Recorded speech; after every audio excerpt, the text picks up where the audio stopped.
Quarry on Slate Quarry Road. Looking around, what we can see is, never guess, slate. And the slate here, the splitting that you're seeing is by directed pressure. All the sheet silicates in the slate, which are things like very extremely fine-grained muscovite, chlorite, probably some others. They tend to line up perpendicular to the direction of maximum pressure. Now, in many slates or phyllites, you can get to see the bedding as well. I've never seen any trace of bedding here because bedding is largely caused if there's a change in the sedimentation. You get coarser sediment, then finer sediment, then maybe a little clay, and then some more silt, and you get different bands that are coarser or finer. Here, there was no change with time. This was very deep water, and the sedimentation was very, very constant with no change. In fact, that's the evidence that we use to tell that this was deep water sedimentation. We are now in what's called the Westminster terrain, which is thought to have been the deep water off the coast of North America back in the early Paleozoic.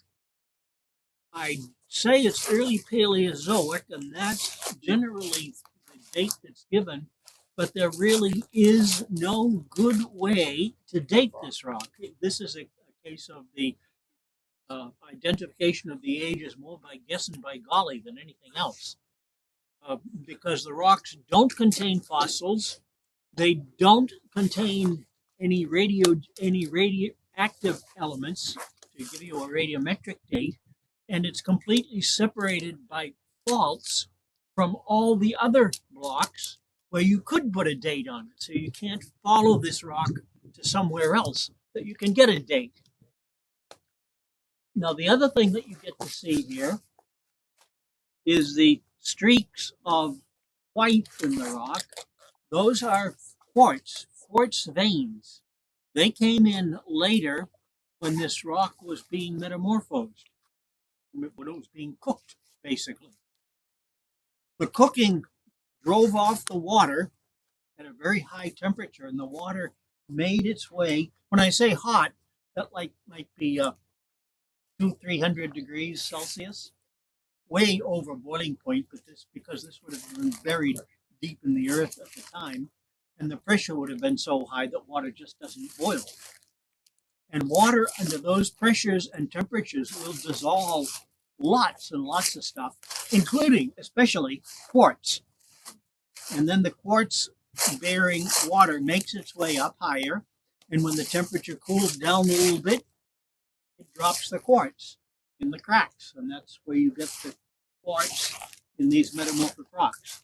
Now, here, the quartz isn't especially interesting.